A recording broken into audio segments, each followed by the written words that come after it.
আসসালামু আলাইকুম। ছোট্ট এই দোয়াটি পড়লে কি হয় জেনে নিন।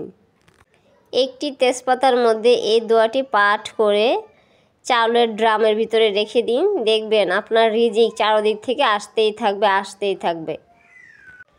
দোয়াটি হলো সুবহানাল্লাহি ওয়া বিহামদিহি আস্তাগফিরুল্লাহ। সুবহানাল্লাহি ওয়া বিহামদিহি আস্তাগফিরুল্লাহ 3 বার পাঠ করতে হবে। পাঠ করে তেজপাতার মধ্যে ফু দিতে হবে। ফু দিয়ে চালের ড্রামের মধ্যে রেখে দিন, দেখবেন আপনার চারদিক থেকে টাকা পয়সার রিজিক আসতে হবে, রিজিকের টেনশন করতে হবে না। কিন্তু 5 ওয়াক্ত নামাজ পড়তে হবে। নামাজ না পড়লে এগুলো পালন করলে কোনো কাজে আসবে না। তো ভিডিওটি ভালো লাগলে শেয়ার করে দিন, এতে আপনার অনেক সওয়াব হবে এবং আপনি অসংখ্য নেকির অংশীদারি হবেন।